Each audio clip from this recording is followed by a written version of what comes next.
নাহমাদুহু ওয়া নুসাল্লি আলা রাসূলিল কারীম। সম্মানিত আশিকে রাসূলেরা, আপনারা আমার সালাম গ্রহণ করুন।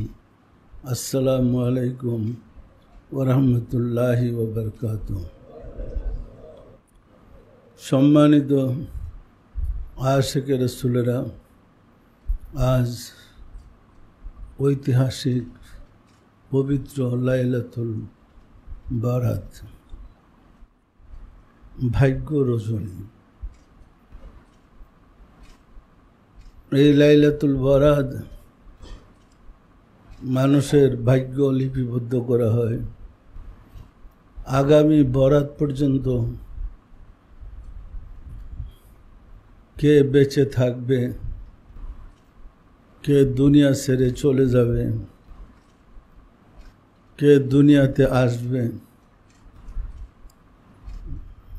কার কি হবে, বিভিন্ন বিষয়ের উপরে এই রজনীতে লিপিবদ্ধ করা হয়। সম্মানিত আশিকে রাসূলেরা, আল্লাহ রাসূল বলেন, এই রাত্রিতে একজনের ভাগ্যে লিপিবদ্ধ করা হইল যে সে মারা যাবে আগামী শবে বরাত আসার আগেই। কিন্তু সে তো জানে না, সে নিজে বাড়ি করে, বিয়ে করে, সংসার সাজানোর প্রস্তুতি নিয়ে ব্যস্ত। কিন্তু সংসার গোছানোর আগে, সাজানোর আগে তার হায়াত শেষ হয়ে যায়। 1 বছর আগেই তো লিপিবদ্ধ করা আছে, এই পর্যন্ত তার সময়, সে তো আর সময় পাইল না। সুতরাং এই দিনটার গুরুত্ব অপরিসীম। না জানার কারণে, ধর্ম সম্বন্ধে পরিষ্কার ধারণা না থাকার কারণে এক শ্রেণীর লোক বলে শবে বরাত নাই, শবে কদর। শবে বরাত যে আছে পবিত্র কোরআনের বাণীতে, আপনারা আজকে শুনেছেন তাফসিরে সুফি সম্রাট দেওয়ানবাগিতে 25টা হাদিস। আমি লিখেছি 25টা হাদিস যে বরাতের গুরুত্ব তাৎপর্যের উপরে, এবং কোরআনের বাণী। সুতরাং এত দলিল থাকার পরে বেমালুম এটা ভুলা যাওয়া সুযোগ কোথায়? আমরা বিশ্বাস করি লাইলাতুল বরাত আছে, করি না করি না। এবং আমরা আমাদের তাফসিরে কোরআন হাদিসের পাশাপাশি বাস্তব অভিজ্ঞতার আলোকে বরাতের অনুষ্ঠানটা কিভাবে কোথায় হয় তাও বিস্তারিত লিখেছি। আমার জানা নাই ইতিপূর্বে কোথাও কোনো সুফি এ কথা বলেছে বা লিখেছে। সম্মানিত আশিকে রাসূলেরা, আমরা অনেক কথাই তাফসিরে সুফি সম্রাটে লিখেছি, যা যত বিষয় সম্বন্ধে মতভেদ আছে সবগুলার ব্যাখ্যা বিশ্লেষণ দিয়ে কথা বলেছে। আসলে আল্লাহ রাসূল ফরমান, আশ-শরিয়াতু আকওয়ালি ওয়াত তারিকাতু আফআলি ওয়াল হাকিকাতু আহওয়ালি ওয়াল মারিফাতু আসরারি। শরীয়ত আমার কথা, তরিকত আমার কাজ, হাকিকত আমার অবস্থা, মারেফত আমার নিগুড় রহস্য। এই 4টা বিদ্যা না জানলে একটা বিদ্যা দিয়া তাসাউফের ব্যাখ্যা করা সম্ভব নয়। যিনি 4টা বিদ্যায় বিদ্বান, কেবল তিনিই পারে ধর্মের ব্যাখ্যা করতে। যে শুধু একটা বিদ্যায় বিদ্বান, তার পক্ষে কোরআন হাদিসের ব্যাখ্যা করা কিছুতেই সম্ভব না। পরিষ্কার। কোরআন তো আল্লাহর বাণী। আল্লাহর বাণীর ব্যাখ্যা আল্লাহকে না চিনে, না জেনে, আল্লাহর ভাষা না বুঝে কি ব্যাখ্যা দেবে? আরবি ভাষা শিক্ষা কি আল্লাহর বাণীর ব্যাখ্যা দিতে পারবে? সম্মানিত আশেকে রাসূলেরা, সুতরাং আল্লাহর বাণীর ব্যাখ্যা বুঝতে হলে আল্লাহকে চিনতে হবে, আল্লাহর পরিচয় জানতে হবে, তারপরে ব্যাখ্যা করতে হবে। পরিষ্কার। সম্মানিত আশেকে রাসূলেরা, বাংলা ভাষায় একটা কথা আছে, ভালোবাসা। বাংলাতে বানানটা একরকম ভালোবাসা। ভালোবাসা, মেয়ের প্রতি ভালোবাসার একরকম অর্থ, মায়ের প্রতি ভালোবাসার আরেক রকম অর্থ, বিবির প্রতি ভালোবাসার আরেক রকম অর্থ, কিন্তু বানান একই। যে ব্যক্তি মা, বিবি, মেয়ের পার্থক্য জানে না, পার্থক্য করতে পারে না, সে যদি তিনোটা ভালোবাসার এক অর্থ করে, একটা গরু ছাড়া কিছু না। পরিষ্কার না? পরিষ্কার না? সুতরাং কোরআনের কিছু বাণী আছে যেটা রাসূলের শানে ব্যবহার হয়েছে, মুমিনদের শানে ব্যবহার হয়েছে, মানুষের শানে ব্যবহার হয়েছে। সেটার ব্যক্তির পার্থক্য না জানলে সে কোরআনের ব্যাখ্যা ওই রকমই করবে। পরিষ্কার। সুতরাং কোরআনের ব্যাখ্যা করতে হইলে চারটা বিদ্যায় পারদর্শী হইতে হবে: এলমে শরিয়ত, এলমে তরিকত, এলমে হাকিকত, এলমে মারিফত। সম্মানিত আশেকে রাসূলেরা, আল্লাহকে পাওয়ার বিজ্ঞানকে তাসাউফ বলে। আমরা বলেছি সৌফ ধাতু থেকে, আমরা কিতাবে পড়েছি সৌফ ধাতু থেকে তাসাউফ।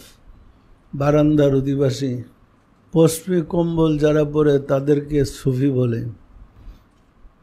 এখন ভেড়ার পশমের কম্বল যারা পরে তাদের সুফি বলে। তো বিধর্মীরা যদি শীতের কারণে মানে পশমি কম্বল গায়ে দেয়, সেও সুফি হয়ে যাবে। কিন্তু ওই সুফি কম্বলওয়ালা দেখিয়া, এক সুফিরে দেখিয়া এখন সবাইরই কম্বলওয়ালা লোক দেখলেই বলে সুফি। এ হইল ধর্মের বাস্তবতা না জানার কারণে। কথা হচ্ছে শীতকালে তো সুফিরা কম্বল গায়ে দিয়ে থাকে, এর অর্থ সুফি সারা লোক কম্বল গায়ে দেয় না? দেয় না? দেয় না? সুতরাং কম্বল গায়ে দিলেই সুফি, পশমি কম্বল গায়ে দিলেই সুফি হয়ে যায়। এই ধর্মের ব্যাখ্যা না বুঝা এইরকম তাফসির করলে যা হবার জগতে তাই চলছে। পরিষ্কার। সম্মানিত আশেকে রাসূলেরা, আমরা এর ব্যাখ্যা করেছি যে আল্লাহকে জানার বিজ্ঞানকে তাসাউফ বলে। যিনি সুফি তিনি আল্লাহকে জানার বিজ্ঞানে পারদর্শী। পরিষ্কার। সুতরাং বিষয়টা বুঝতে হবে সুফিকে, সাধককে। সম্মানিত আশেকে রাসূলেরা, এত পবিত্র রজনী, বরাতের রজনী, ভাগ্য রজনী, কিন্তু বুঝতে না পেরে আমরা যদি এটাকে মনে করি শিরিক বেদাত, এটা কি আমাদের বোকামি হবে না? হবে না? হবে না? হুজুররা বলে যে কোরআন হাদিসে এর দলিল নাই। আজকে আমাকে আমাদের মুহাদ্দিস সাহেব একটা পত্রিকা দেখাইছে, আল্লাহ বলে কদর, বান্দা বলে বরাত। আসলে কোনটা? পত্রিকায় লেখছে আল্লাহ বলছে রাত্রিটাকে কদর, বান্দা বলে বরাত। আসলে কোন রাত? আল্লাহ এটাকে কদর বলছে কোথায়? লাইলাতুল কদরে খায়রুম মিন আলফি শাহর আছে না নাই? ওইটা হইল কদরের রাত্রি। আর লাইলাতুম মুবারাকাতুন ইন্না কুন্না মুনজিলিন, এটা হলো মোবারকময় বরকতময় রজনী, সবে বরাত, ভাগ্য রজনী। আমরা বলতে পারি লাহে মাহফুজ থেকে পবিত্র কোরআন সবে বরাতে আল্লাহর কাছ থেকে রাসূলের কাছে পরিপূর্ণ কোরআন নাযিল হয়েছে, এক রাত্রে পরিপূর্ণ কোরআন। আর কদরের রাত্রে মাত্র 5 আয়াত নাযিল হয়েছে। এরপরে যখন যে আয়াতের প্রয়োজন তখন নাযিল হয়েছে, কিন্তু পরিপূর্ণ কোরআন নাযিল হয়েছে রাসূলের কালবে বরাতের রাত্রিতে। পরিষ্কার? সম্মানিত আশিকে রাসূলেরা, কদরের রাত্রি সম্বন্ধে বলছে লাইলাতুল কদরে খায়রুম মিন আলফি শাহর, 1000 মাসের চেয়ে শ্রেষ্ঠ। আর বরাতের রাত্রি সম্বন্ধে বলছে মুবারকময় রাত্রি, বরকতের রাত্রি, রহমতের রাত্রি, ভাগ্যের রাত্রি। তো কদরের রাত্রি আর ভাগ্যের রাত্রি কি এক কথা? সুতরাং এই রাত্রি তো বাজেট পাস হইল যে 1.5 মাস পরে, না, রাসূল সাল্লাল্লাহু আলাইহি ইসলামের কাছে ওহী আসবে এবং মানব জাতির মুক্তির বিধান আল কোরআন নাজিল হবে প্রয়োজন অনুযায়ী। সত্যি সত্যি দেখা গেল রমজান মাসের 27 রাত্রিতে রাসূলের কাছে আল্লাহ ওহী করলেন 5টা আয়াত, ইয়া মুহাম্মদ ইকরা মা আনা বিকারিন। পরে রাসূল সাল্লাল্লাহু আলাইহি সাল্লামকে শিক্ষা দেওয়া হইল, উনি পরে পড়তে শুরু করলেন। আছে না নাই? সুতরাং তখন তো মাত্র 5টা আয়াত নাযিল হয়েছে, কিন্তু পরিপূর্ণ কোরআন নাযিল হয়েছে তো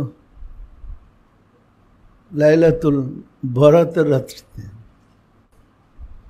এরপরে রাসূল সাল্লাল্লাহু আলাইহি সাল্লাম ওই আয়াত নাযিল হইলে উনি তাড়াহুড়া করতেন, আবার যদি ভুলা যায়, আয়াতটা মনে না থাকে, আল্লাহ বলেন, হে রাসূল, আপনি নিয়ে চিন্তা করতে হবে না, আমি আপনার জন্য ব্যবস্থা করে রেখেছি।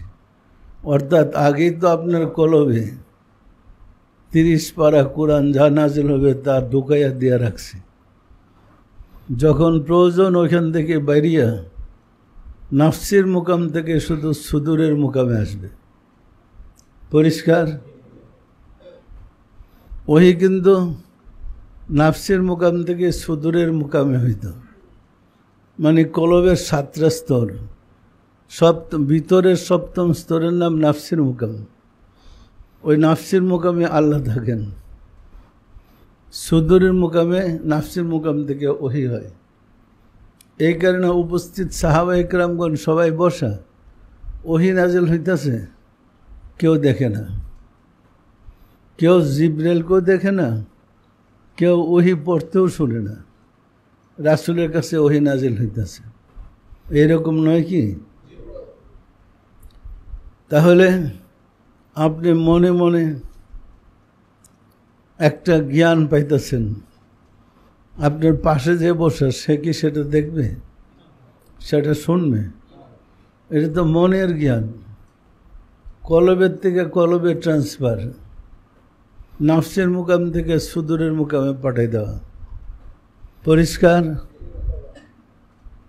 সম্মানিত আশিকে রাসূলুল্লাহ, এই বরাতের রজনীতে আমাদের রুনাজারি করা, আল্লাহর কাছে কান্নাকাটি করা, যেন আল্লাহ আমাদের ভাগ্য খুলে দেয়। আর কার ভাগ্য শেষ হয়ে যায় সেটাও বোঝা কঠিন।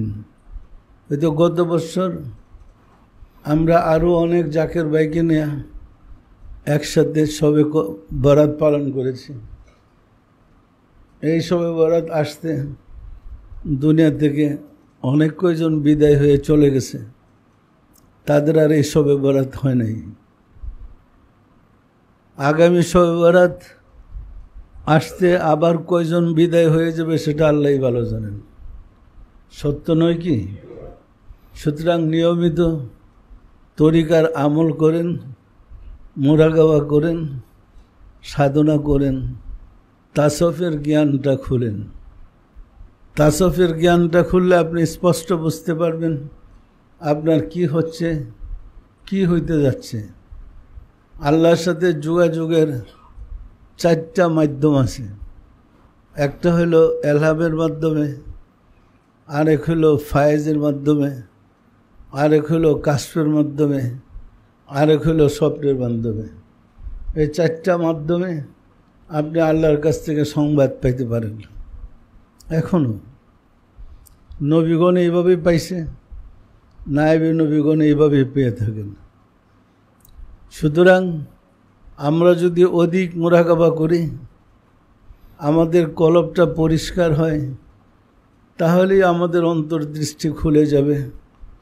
আমরা দেখতে পারবো বরাত কি, ভাগ্য রচনা কি, কীভাবে হিসাব কিতাব হয় সেটা উপলব্ধি করতে পারব। যদি না বুঝি, শুধু শুধু গল্প করে তো লাভ হবে না। সাধনা করে আমাদেরকে অর্জন করতে হবে। বাহ্যিক পঞ্চেন্দ্রের পাশাপাশি আত্মিক পঞ্চেন্দ্রকে জাগ্রত করতে হবে। আত্মিক পঞ্চেন্দ্র জাগ্রত হইলেই আপনি আধ্যাত্মিক জগৎ সম্বন্ধে বুঝতে পারবেন, তাসাউফ সম্বন্ধে বুঝতে পারবেন, আল্লাহ সম্বন্ধে বুঝতে পারবেন, রাসূল সম্বন্ধে বুঝতে পারবেন, সমস্ত নবী রাসূল সম্বন্ধে জানতে পারবেন। যে কোনো বিষয় আপনার কাছে আপনার মেটারে ধরা পড়বে, কোথায় কি হচ্ছে। ফায়েজের দ্বারা এই 4টা পদ্ধতি আছে। ফায়েজের দ্বারা সাথে সাথে বোঝা যায়, অন্তর্দৃষ্টির দ্বারা বোঝা যায়, স্বপ্নের মাধ্যমে জানা যায়, আর এলহামের মাধ্যমে। এলহাম হইল আপনার ভিতরে একটা সংবাদ আসলো যে এই ঘটনা ঘটতেছে, স্পষ্ট কণ্ঠটা আপনার কানে বাজবে। ডাইনিং বেতা গেলে কিছুই দেখবেন না, তখন বুঝতে হবে যে এটা আপনার ভিতর থেকে আসছে সংবাদটা। সুতরাং এই জিনিসটা সাধনা করে অর্জন করতে হবে। পবিত্র কোরআন আল্লাহ বলছে, লাকাদ যারানা লি জাহান্নামা কাসীরাম মিনাল জিন্নি ওয়াল ইনস লাহুম কুলুবুল লা ইয়াফকাহুনা বিহা ইলা আখির। বলেছেন অধিকাংশ জিন এবং ইনসানকে আমি সৃষ্টি করেছি জাহান্নামের জন্য। এরা কারা? তাদের চোখ আছে, দেখে না, অর্থাৎ তাদের অন্তর্চক্ষু খোলা নেই। তাদের কান আছে, শুনে না, অর্থাৎ তাদের এলহামের কান খোলা নেই।